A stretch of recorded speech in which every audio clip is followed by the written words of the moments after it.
Šiandienos naujienose pamatysite, kuo europiečiai turėtų pasimokyti iš lietuvių. Microsoft kontraatsakymas Sony PlayStation 4, Xbox pristatymas jau balandį.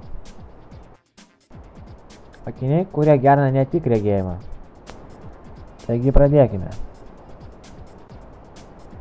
Tikriausiai manome, kad Lietuva nieko nenustebintų Europos kontinento žmonių. Deja, pagal FFHT Council Europe statistiką, Rytų Europa bei Skandinavijos šalis toliau lyderiauja visoje Europoje, o Lietuva jų priešakyje. Kur mes esame taip pažengę pagal šios duomenis? Ogi šviesolaidinio interneto naudojime. Lietuvoje, kas trečiame name, galime surasti šviesolaidinį internetą, o tai palyginus su kitomis šalimis be galo daug. Mums ant kalnų mina, bet greičiau uosto mūsų dulkės švedai. Pas juos tik kas ketvirtas turi tokį pažangų internetą. Jei manote, kad nieko čia ypatingo nėra, tai klystate. Tokios išsivyščiusios šalys kaip Vokietija, antrieji namai Didžioji Britanija, Italija bei Ispanija tūpė reitingo gale.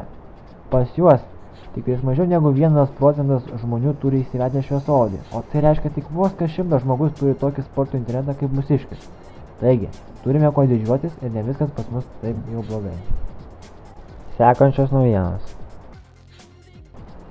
Jau tikriausiai girdėjome, jog Sony atskleidė savo kortas pirmiau nei Microsoft, kad išleis žaidimų konsolę šių metų pabaigoje per kalėdas. Neilgai trukus Microsoft patikė atsakymą.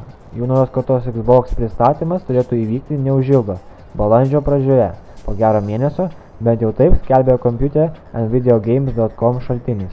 Patikėti jais ar ne, jums paliekame šį sprendimą. Sekančios naujienos.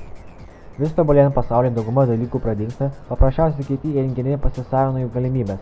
Taip nutiko su skaičiuotuvais, chronometrais ir kitais dalykėliais, kurie tapo telefonu, kompiuteriu ir kitų daugiafunkcinių prietaisų sudėtimi.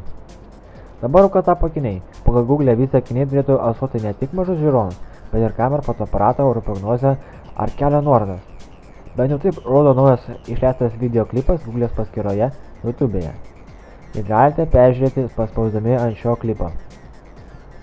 Tad galime tik spėlioti, ar šie akiniai tokie pat bus nuostabus kaip vaizdo klipe, kai bus išleisti prekybai, ir ar nepasikartos istorija su telefonais, kaip nutiko su skaičiuotuvais bei chronometrais, kad juos nukonkuravo išmanesni prietaisai.